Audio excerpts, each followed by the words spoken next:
नमस्कार, रोशन भव सिटी हलचल में आप सभी का स्वागत है। पंजाब की सियासत में बड़ा उलटफेर हो गया है। एक ज्वेलर्स को लूटने के लिए 3 आरोपी पहुंचे, लेकिन नाकामयाब कर दिया ज्वेलर्स ने।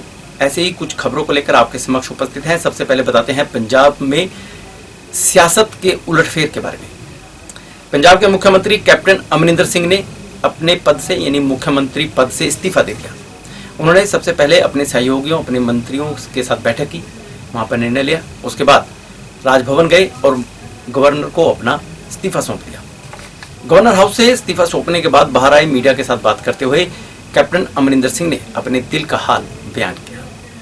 पंजाब राजनीति में बड़ा उलटफेर देखने को मिला है। सियासत एकदम से गर्मा गई है क्योंकि कैप्टन अमरिंदर सिंह ने मुख्यमंत्री पद से इस्तीफा दे दिया है। कैप्टन अमरिंदर सिंह ने सबसे पहले विधायक दल की बैठक की और वहां पर अपना इस्तीफे की बात की। उसके बाद कैप्टन राजभवन पहुंचे और राज्यपाल को अपना इस्तीफा सौंप दिया। राजभवन के बाहर उन्होंने कहा कि उन्हें सुबह ही कांग्रेस अध्यक्षा सोनिया गांधी को अपने इस्तीफे की जानकारी दे दी थी। वह अपमान महसूस कर रहे थे। सरकार चलाने को लेकर उन्हें संदेह किया जा रहा था। वह संदेह के घेरे में थे। उन्होंने कहा कि वह अपने समर्थकों के साथ बैठकर भविष्य की रणनीति तैयार करेंगे। पंजाब के मुख्यमंत्री कैप्टन अमरिंदर सिंह ने राज्यपाल बनवारी लाल पुरोहित को अपना इस्तीफा सौंप दिया है। इसके साथ ही उनके chief principal secretary Suresh Kumar, सांसद पत्नी परनीत कौर और अन्य वरिष्ठ सहयोगियों ने भी उनका साथ दिया। जब वह राज्यपाल के पास इस्तीफा सौंपने गए तो वह उनके साथ थे। कैप्टन ने अपने सरकारी आवास पर अपने समर्थक, मंत्रियों व विधायकों के साथ बैठक की। बाद में राजभवन के बाहर मीडिया से बातचीत के दौरान कैप्टन अमरिंदर सिंह ने कहा कि पिछले 2 महीनों में यह तीसरी बार होगा कि विधायकों की बैठक होगी। उन्होंने कहा कि उनके द्वारा चलाई जा रही सरकार पर संशय पैदा किया गया। वह अपने आप को अपमानित महसूस करने लगे। इसी कारण इस्तीफा देने का फैसला किया। उन्होंने कहा कि वह अपना इस्तीफा दे चुके हैं। भविष्य की राजनीति के सभी विकल्प उनके पास खुले हैं, लेकिन फिलहाल वह कांग्रेस में है। ये तीसरी बार ये हो रहा है पिछले कुछ 2 महीनों में। पहले तो एमएलए को एक बार बुलाया दिल्ली में, दूसरी बार बुलाया दिल्ली में, अब तीसरी बार मीटिंग कर रहे हो। मैं अपने आप को समझता हूँ कि मेरे ऊपर कोई एलिमेंट ऑफ डाउट है कि मैं चला नहीं सका या कोई बात हुई, पर आई फील ह्यूमिलिएटेड कि जिस तरीके से ये बात हुई है। और मैं समझता हूँ अगर ये फीलिंग है, 2 महीने में 3 बार आपने सीएल मेंबर्स ऑफ असेंबली के बुलाए, उसका मुझे फैसला मैंने किया कि मैं इसको इस चीफ मिनिस्टरशिप से मैं अब आज छोड़ दूंगा और जिन पे उनको भरोसा होगा उनको डोंट टेक अबाउट दिस। ये पॉलिटिक्स होती है, it is the decision whatever reason. जितना फैसला था कांग्रेस प्रेसिडेंट ने फैसला किया। किसानों की लड़ाई चल रही थी, लड़ाई के बीच में ही छोड़कर इस तरह का फैसला लिया जाना किसानों के बारे में, ये मैं कमेंट नहीं कर सकता। मैं तो this is not my comment, that is a comment. मैं कहना चाहना थानू कि मैं चीफ मिनिस्टरशिप तो अपना इस्तीफा दे देता है, जिसनों मर्जी वो बनाओ, उन्होंने मर्जी है। जहाँ तक मेरी फ्यूचर पॉलिटिक्स क्या है, future politics is always there an option and I will use that option जब टाइम आएगा। किसी मैं नहीं कह सकता। I have only resign from my side. Sir जो भी अगला मुख्यमंत्री बनूगा, जो नेक्स्ट मुख्यमंत्री पंजाब कांग्रेस वालों बनाया जाएगा उसको कबूल करोगे? It is up to I don't, मैं अभी नहीं करूँगा। मैं हूँ अपने जेड़े मेरे साथी ने, जो मेरे सपोर्टर्स ने, जो मेरे साथ इतने सालों से चले आए, 52 ईयर्स पॉलिटिक्स में मुझे हो गए और 9.5 साल मैं चीफ मिनिस्टर रहा हूँ आज तक सर, और मैं उनसे बात करूँगा। मोहाली में 19 सितंबर को होने वाली महापंचायत में हरियाणा और पंजाब के किसानों में सामंजस्य बैठाने में महत्वपूर्ण भूमिका रहेगी। इस महासभा में, इस महापंचायत में किसान संयुक्त मोर्चा के बड़े नेता भी उपस्थित होंगे, जो कि किसानों को कृषि के 3 कानूनों के बारे में बताएंगे, विस्तार पूर्वक जानकारी भी देंगे। 19 सितंबर की मोहाली महापंचायत पंजाब और हरियाणा के किसानों को एकजुट करेगी और 27 सितंबर को होने वाले भारत बंद के लिए मील का पत्थर साबित होगी। ये शब्द मोहाली प्रेस क्लब में लेट्स एजुकेट पंजाब और किसान मोर्चा महापंचायत की ओर से प्रख्यात कलाकार सोनिया मान सिंह ने कहा। इस बीच उन्होंने क्षेत्र के लोगों से 19 सितंबर को गुरुद्वारा अम्ब साहिब के पास होने वाली महापंचायत में बड़ी संख्या में आने का आह्वान किया। उन्होंने कहा कि वह पिछले कई दिनों से पटियाला, मोहाली, फतेहगढ़, रोपड़ और पंजाब के कई अन्य इलाकों में आने वाले युवाओं के साथ इन मंचों पर जाते रहे हैं। विभिन्न स्थानों पर रैलियां की गई हैं। किसानों को पंजाब और हरियाणा के काले कानूनों के खिलाफ एकजुट करने का प्रयास किया गया है। साथ ही उन्होंने कहा कि इस महापंचायत में किसान मोर्चा के वरिष्ठ नेता बलवीर सिंह राजेवाल, जोगिंदर सिंह उग्राहन, रुलदू सिंह मानसा, गुरनाम सिंह चडूनी और अन्य हाई प्रोफाइल नेता बड़ी संख्या में पहुंचकर काले कानून जिनके खिलाफ किसान एकजुट हैं के बारे में लोगों को जागरूक करेंगे। ਲੈਟਸ ਐਜੂਕੇਟ ਪੰਜਾਬ ਦੇ ਵੱਲੋਂ ਮੋਰਚਿਆਂ ਵੱਲੋਂ ਮੋਹਾਲੀ ਦੇ ਲੋਕਲ ਮੋਰਚਿਆਂ ਵੱਲੋਂ ਇਹ ਰੈਲੀ ਰੱਖੀ ਗਈ ਹੈ ਔਰ ਬੀਜੇਪੀ ਬਾਈਕਾਟ ਹਰਿਆਣਾ ਪੰਜਾਬ ਏਕਤਾ ਜ਼ਿੰਦਾਬਾਦ ਕਿਉਂਕਿ ਪਿੱਛੇ ਮੁਜ਼ੱਫਰਨਗਰ ਦੇ ਵਿੱਚ ਰੈਲੀ ਰੱਖੀ ਗਈ ਸੀਗੀ ਜਿੱਥੇ ਬੀਜੇਪੀ ਬਾਈਕਾਟ ਦਾ ਨਾਰਾ ਲਾਇਆ ਸੀਗਾ। ਇਸੇ ਤਰੀਕੇ ਦੇ ਨਾਲ ਸਾਡੇ ਪੰਜਾਬ ਦੇ ਵਿੱਚ ਵੀ ਬਾਈ ਦੀਆਂ ਇਲੈਕਸ਼ਨ ਸਿਰ ਤੇ ਨੇ। ਅਸੀਂ ਬਹੁਤ ਸਾਰੀਆਂ ਬੀਜੇਪੀ ਵੱਲੋਂ ਵਾਰਦਾਤਾਂ ਦੇਖਦੇ ਹਾਂ, ਭਾਵੇਂ ਚੰਡੀਗੜ੍ਹ ਦੇ ਵਿੱਚ ਦੇਖਦੇ ਹਾਂ, ਪਿੱਛੇ 26 ਤਰੀਕ ਨੂੰ ਸਾਡੇ ਭਰਾਵਾਂ ਦੇ ਉੱਤੇ ਪਰਚੇ ਹੋਏ ਸੀਗੇ ਔਰ ਪਿੱਛੇ ਚੰਡੂਨੀ ਗਰੁੱਪ ਦੇ ਰਾਜਕੌਰ ਜੀ ਦੇ ਉੱਤੇ ਵੀ ਬੀਜੇਪੀ ਵਾਲਿਆਂ ਦੇ ਨਾਲ ਕਾਫੀ ਗੰਦਾ ਵਰਤਾਵ ਕੀਤਾ ਗਿਆ ਸੀਗਾ। ਜੋ ਵੀ ਅਸੀਂ ਸਾਰੀਆਂ ਚੀਜ਼ਾਂ ਦੇਖਦੇ ਹਾਂ, ਸੋ ਅਸੀਂ ਸੋਚਦੇ ਸੀਗੇ ਕਿ ਪੰਜਾਬ ਦੇ ਵਿੱਚ ਵੀ ਬੀਜੇਪੀ ਬਾਈਕਾਟ ਦਾ ਨਾਰਾ ਬੁਲੰਦ ਕਰਕੇ ਇੱਕ ਰੈਲੀ ਰੱਖੀ ਜਾਵੇ। ਉਸ ਦੇ ਨਾਲ 27 ਤਰੀਕ ਨੂੰ ਜਿਹੜਾ ਭਾਰਤ ਬੰਦ ਹੈ ਉਸ ਨੂੰ ਵੀ ਮਜ਼ਬੂਤੀ ਦਿੱਤੀ ਜਾਵੇ ਇਸ ਰੈਲੀ ਦੇ ਵਿੱਚ।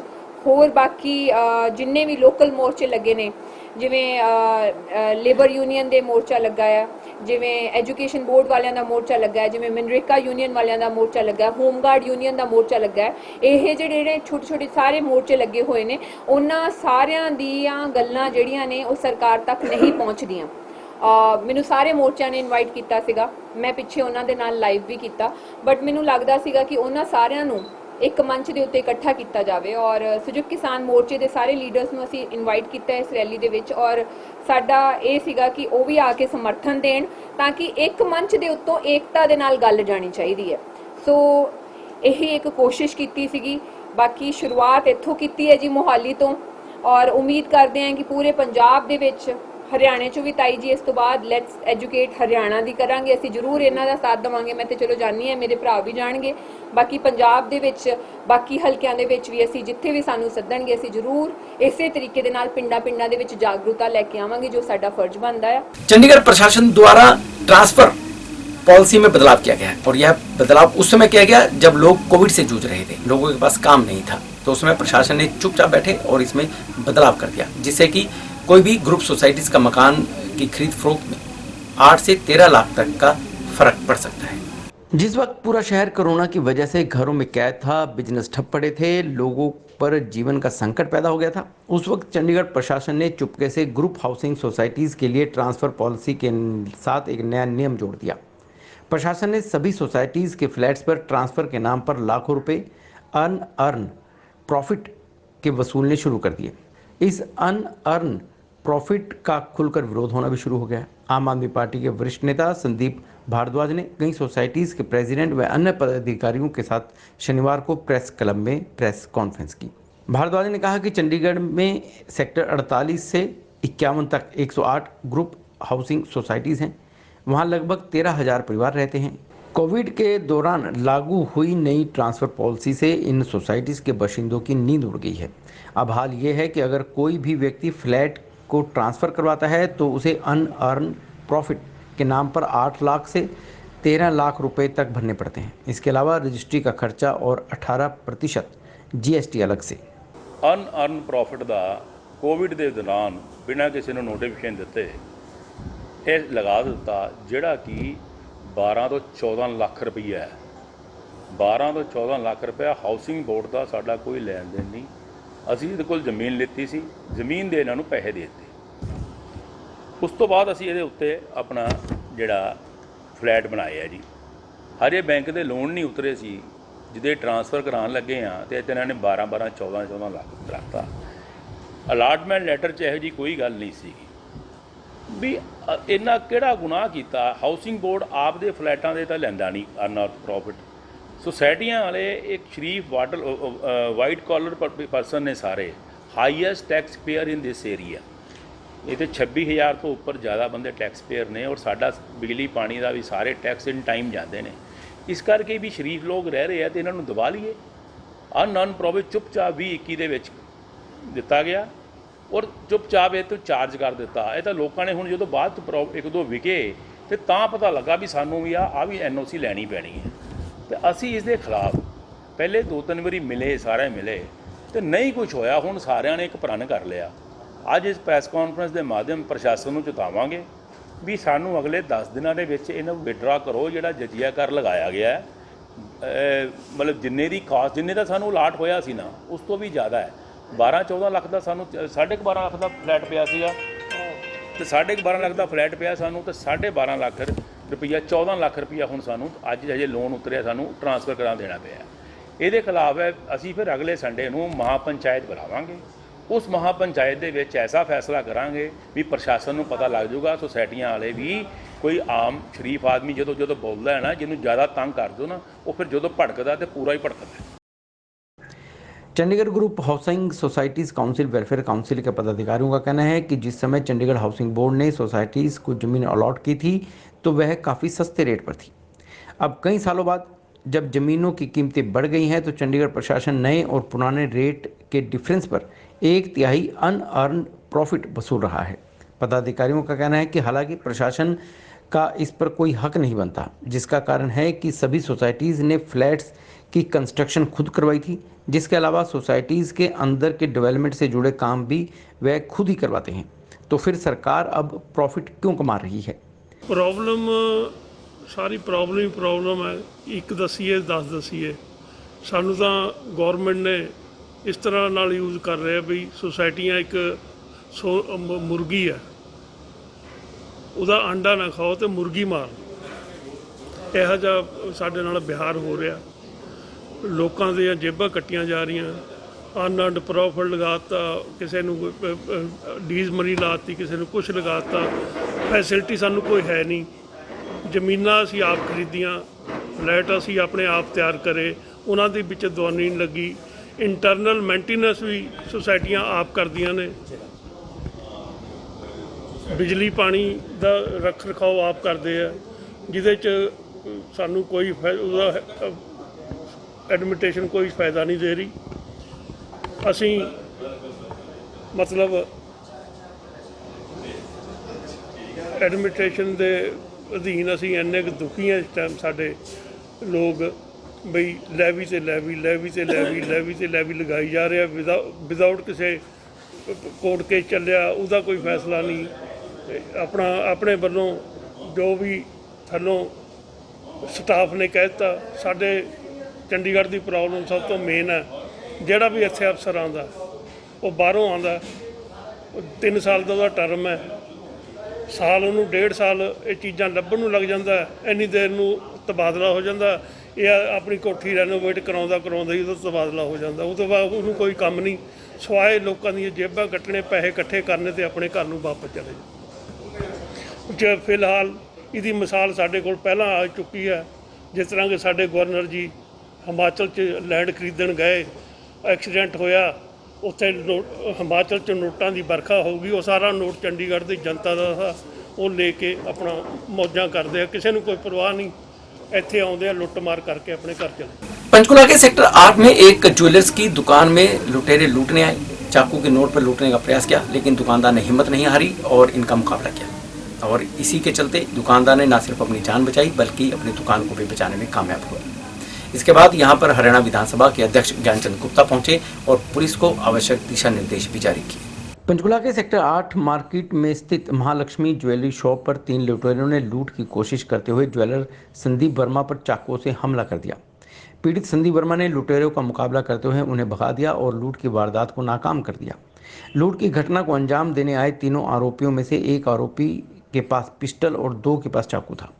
घटना की सूचना मिलने पर हरियाणा विधानसभा के अध्यक्ष ज्ञानचंद गुप्ता संदीप वर्मा का हालचाल पहुंचे और उन्हें डीसीपी पंचकुला को इस मामले में आरोपियों के खिलाफ सख्त कार्रवाई करने का आदेश भी दिए। साथ ही सभी ज्वेलर्स को आत्मरक्षा के लिए आर्म्स लाइसेंस लेना चाहते हैं, उन्हें उपलब्ध कराने की बात भी कही। दुखद घटना मैं कहूँगा कि आज सेक्टर 8 की मार्केट में हमारे ज्वेलर भाई के ऊपर जो असामाजिक तत्व क्रिमिनल्स हैं, उन्होंने लूटपाट की दृष्टि से शॉप के अंदर बढ़ कर के लूटने का प्रयास किया। और मैं उस अपने भाई को, दुकानदार को, संदीप वर्मा, राय देता हूं कि उसने 3 लोगों का मुकाबला अकेले ने किया और उनके पास, एक के पास पिस्टल थी, रिवॉल्वर थी, दोनों के पास, दूसरों के पास चाकू थे। ऐसे 3 लोगों का मुकाबला करते हुए और उन 3 लोगों को बुलाया वहाँ से। जाते जाते उन्होंने सिर के ऊपर वार किया, उसके कई जगह चोटें आई हैं। मैंने, हमारे CMO मैडम यहाँ पर उपस्थित हैं और उसका इलाज अच्छे ढंग से हो रहा है। और मैंने DCP से बात की और DCP को कहा है और उन्होंने 3 टीमें जो हैं लगा दी हैं उनको पकड़ने के लिए। लगभग मुझे लगता है कि DCP ने कहा कि हमने आइडेंटिफाई किया है और जल्दी ही जो कल्प्रिट हैं वो पकड़े जाएंगे। और इसके अलावा एक बात मैंने और DCP से कही है कि जितने हमारे ज्वेलर भाई हैं उन ज्वेलर्स को आर्म्स लाइसेंस जो भी लेना चाहता है उनको आर्म्स लाइसेंस जरूर दे जाए ताकि वो दुकान के अंदर अपनी प्रोटेक्शन के लिए वो इसका कभी भी इस्तेमाल करें।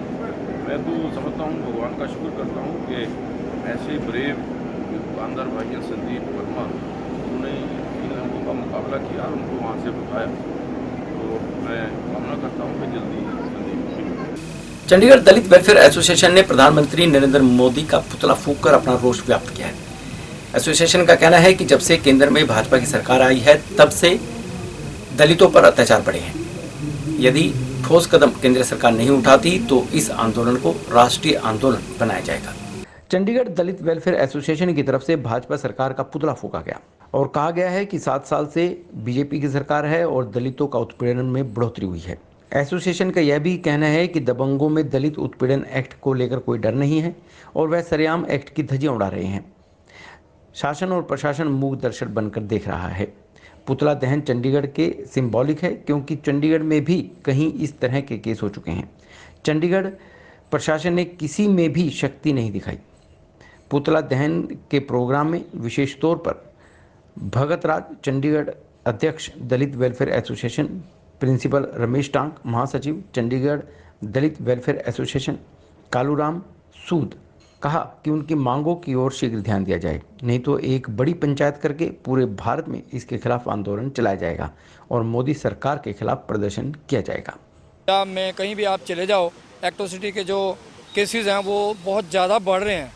और अभी ये बदायूं की घटना है उत्तर प्रदेश के ज़िले की, जहाँ पर वाल्मीकि समाज के एक नवयुवक को पहले उसके साथ उसको प्रताड़ित किया गया, मारा पीटा गया और उसके बाद उसे पेशाब पीने पर मजबूर किया गया।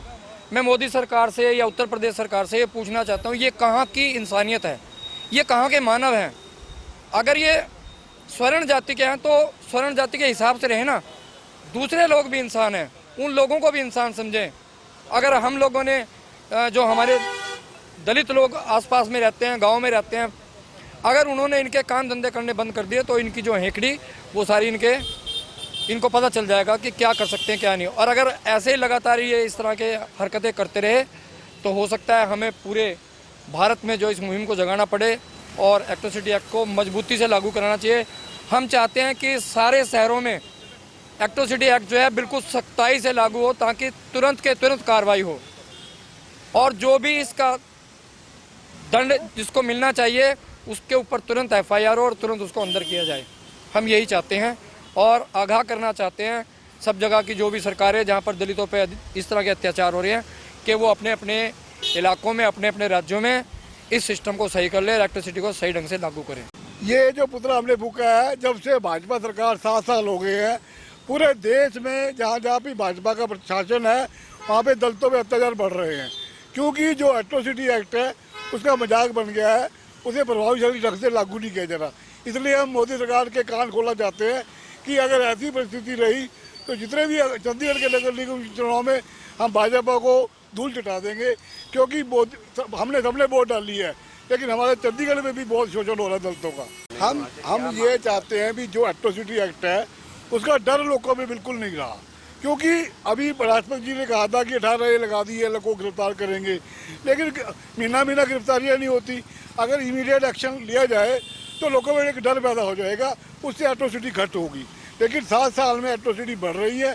इससे यही है कि हमारा जो जो ये भाजपा सरकार है ये फेल है दलितों की प्रोटेक्शन करने में। कोरोना अभी गया नहीं है, सावधानी जरूरी है और इसके लिए चंडीगढ़ प्रशासन द्वारा चालान काटने की प्रक्रिया के लिए अधिकारी को नियुक्त किया गया है, लेकिन इन अधिकारियों को कई बारी लोगों की बहस का सामना भी करना पड़ता है। कोरोना एक महामारी है और इसके तहत कई एहतियात बरतने की बात भी कही जाती है। यह महामारी अभी तक समाप्त नहीं हुई है, लेकिन लोग अभी भी मास्क नहीं पहनते, जिसको लेकर प्रशासन द्वारा टीमों का गठन किया गया है और पब्लिक प्लेसेस में जो लोग मास्क नहीं पहनते उनका चालान किया जाता है। इसको लेकर रोजाना प्रशासन के कर्मचारियों की लोगों से बहस भी होती है।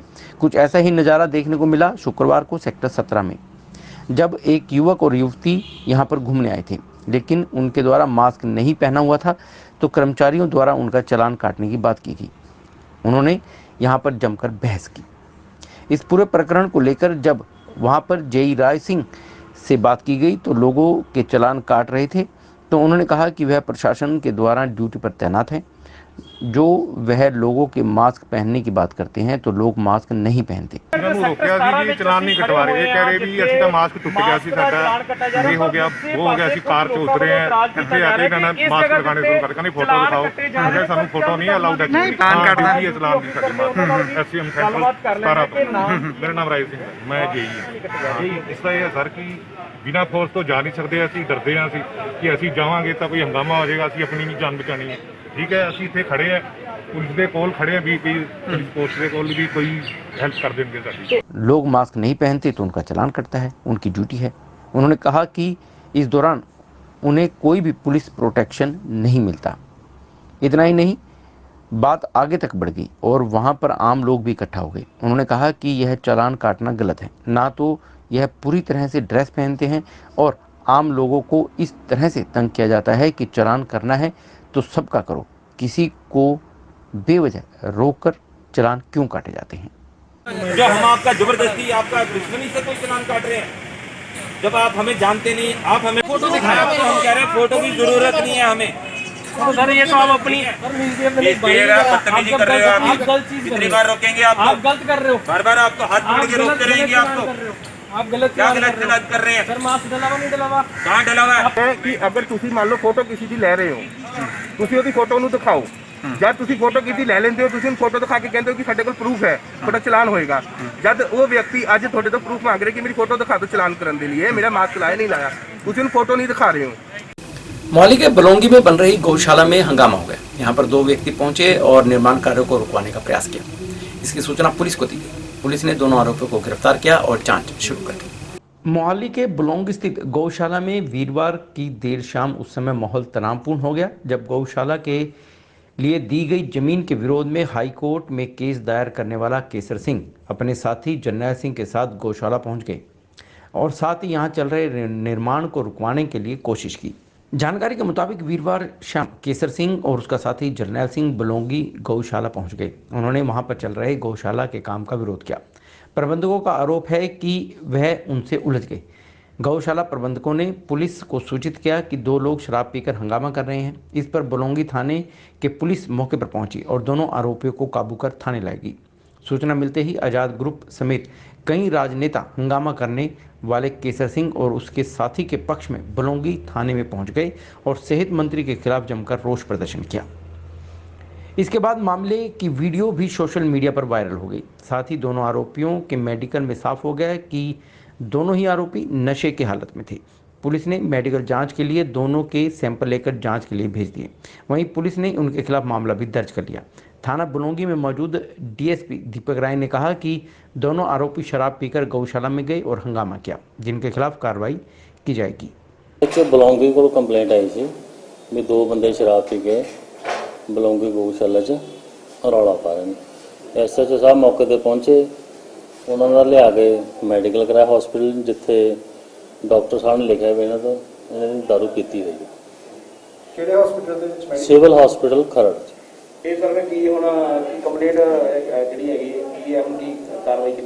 इन्होंने दिखा प्रिवेंटिव एक्शन लिया जा रहा है फिलहाल, बाकी ML अराउंड से जो बनती कानूनी कार्रवाई वो की जाए। मामला है गौशाला का हाई कोर्ट के चलता पाएगा, इन्होंने एलीगेशन है भी मैं जबरदस्ती कोई गड्डी आया तो मैं जबरदस्ती गौशाला लेके गए दारू चलाने की कोशिश की। नहीं ਇਹੋ ਜਿਹਾ ਕੋਈ ਗੱਲ ਸਾਹਮਣੇ ਨਹੀਂ ਆਈ ਕਿਉਂਕਿ ਐਸਐਚਓ ਸਾਹਿਬ ਮੌਕੇ ਤੇ ਪਹੁੰਚ ਕੇ ਉੱਥੇ ਇਹਨਾਂ ਨੂੰ ਲੈ ਕੇ ਆਏ ਨੇ ਇਸ ਕਰਕੇ ਇਹੋ ਜਿਹਾ ਕੋਈ ਜ਼ਬਰਦਸਤੀ ਵਾਲਾ ਕੋਈ ਮਾਮਲਾ ਸਾਹਮਣੇ ਨਹੀਂ ਆਇਆ। ਪਰਿਵਾਰ ਵੱਲੋਂ ਇਹ ਵੀ ਆਰੋਪ ਲਗਾਇਆ ਜਾ ਰਿਹਾ ਕਿ ਉਹਨਾਂ ਦੀ ਕੁੱਟਮਾਰ ਵੀ ਕੀਤੀ ਗਈ। ਨਹੀਂ ਕੋਈ ਕੁੱਟਮਾਰ ਨਹੀਂ ਕੀਤੀ ਕਿ ਮੈਡੀਕਲ ਹੋਇਆ ਡਾਕਟਰ ਨੇ ਮੈਡੀਕਲ ਕੀਤਾ ਉਹਨਾਂ ਦਾ ਕੋਈ ਕੁੱਟਮਾਰ ਨਹੀਂ। ਤੇ ਸ਼ਰਾਬ ਪੀਤੀ ਹੋਈ ਸੀ ਉਹਨਾਂ ਨੇ? ਸ਼ਰਾਬ ਪੀਤੀ ਸੀ ਇਹਨਾਂ ਨੇ ਖੁਦ ਉੱਥੇ ਡਾਕਟਰ ਸਾਹਿਬ ਕੋਲ ਮੰਨਿਆ ਡਾਕਟਰ ਸਾਹਿਬ ਨੇ ਰਿਟਨ ਵੀ ਦਿੱਤਾ ਵੀ ਇੱਕ ਇਹਨਾਂ 'ਚ ਇੱਕ ਬੰਦੇ ਨੇ ਮੰਨਿਆ ਤੇ ਦੂਜੇ 'ਚ ਸਮੈਲ ਆ ਰਹੀ ਸੀ ਜਿੱਥੇ ਉਹਨਾਂ ਦੇ ਬਲੱਡ ਤੇ यूरिन के सैंपल भी दिते गए हैं जो कि FSL में भेजे जाएंगे सवेरे 751 प्रिवेंटिव एक्शन उन्होंने जिन्हों की बंदी पाई गई है सवेरे SDO साहब से पेश किया जाऊगा जो SDO साहब योग समझेंगे वो करेंगे। जहां एक तरफ नरेंद्र मोदी का जन्मदिन पर कार्यक्रम आयोजित हो रहे थे वहीं पंजाब विश्वविद्यालय ने कई छात्र संगठनों ने मोदी सरकार के खिलाफ मोदी के जन्मदिन को लेकर प्रदर्शन किया। छात्रों का कहना था कि एक तरफ बेरोजगारी बढ़ रही है वहीं दूसरी तरफ प्रधानमंत्री का जन्मदिन कैसे मनाया जा सकता है, कैसे कार्यक्रम आयोजित हो सकते हैं। देश के प्रधानमंत्री नरेंद्र मोदी का भाजपा की ओर से एक सप्ताह तक उनके जन्मदिवस पर अनेकों सेवार्थ कार्यक्रम आयोजित किए जा रहे हैं तो वहीं पंजाब विश्वविद्यालय की अलग अलग छात्र संघों की ओर से उनके जन्मदिन पर प्रदर्शन किया जा रहा है जिसे अन्य किसान संगठनों का भी सहयोग प्राप्त है और इसे जुमला दिवस भी बताया गया है। इसको लेकर सेक्टर 17 प्लाजा में पंजाब विश्वविद्यालय के अलग अलग छात्र संगठन इकट्ठा हुए और उन्होंने केक पर जुमला दिवस मनाया। इस दौरान केक को पैरों से कुचला गया। इस प्रदर्शन में पंजाबी अदाकारा सोनिया मान सिंह भी शामिल हुई। इस दौरान छात्रों का कहना था कि जो नेता जैसा करता है उसे उसी के रूप में याद किया जाना चाहिए। अगर प्रधानमंत्री नरेंद्र मोदी को कोई याद करेगा तो जुमला प्रधानमंत्री के रूप में याद करेगा क्योंकि उन्होंने जो कुछ भी कहा था महज जुमला ही था। नहीं देखो बिल्कुल सच्ची गल है जी ये 7 साल हो गए मोदी सरकार नूं 8वां चढ़ गया।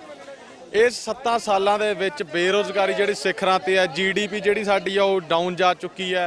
हर एक वर्ग अज तंग है कोई एक वर्ग तो खुश होवे ना सिर्फ तो सिर्फ जिहड़ा अंबानी अडानी है कॉरपोरेट्स है जिहड़े उन्हां दी आमदन दुगनी हुई है 97% लोकां दी आमदन घटी है। तो फिर इस दिन दे विच अज दे दिन 17 सितंबर नूं एक जुमलेबाज जिहड़ा बंदा है वो सानू तां कदे परजीवी कह दिंदा कदे अंदोलनजीवी कह दिंदा पर वो आप जुमला जीवी है। सो उस जुमला जीवी दे असीं अज उहदा जन्मदिन एक लानता पा के मनाया जरूर है पर लानता पा के इस करके मनाया भी दोबारा ਭਾਰਤ ਦੇ ਵਿੱਚ ਐਦਾਂ ਦਾ ਕੋਈ ਬੰਦਾ ਪੈਦਾ ਨਾ ਹੋਵੇ ਐਦਾਂ ਦਾ जुमलेबाज बंदा ਜਿਹੜਾ ਉਹਨੂੰ ਇਸ ਕਰਕੇ ਲਾਨਤਾ ਪਾਈ ਹੈ भी दोबारा ना पैदा हो। जो नेता जो भी करता है उसका जन्मदिन उसी नाम से जाना जाता है। जैसे स्वामी विवेकानंद के नाम पे हम युवा दिवस मनाते हैं, राधा कृष्णन के नाम पे हम शिक्षा दिवस मनाते हैं। तो 7 साल में नरेंद्र मोदी ने अगर कोई काम किया है तो वो जुमले देने का काम किया है।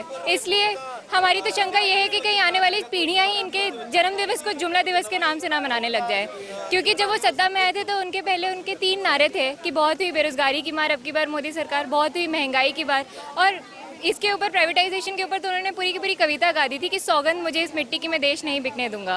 लेकिन अभी हम अच्छे से जानते हैं कि वो किस हद तक देश को बेचने में लगे हुए हैं। रोज़गार कम ही हुआ है, आने वाले समय में हर रोज़ लाखों नौकरियां जा रही हैं और महंगाई आसमान छू रही है।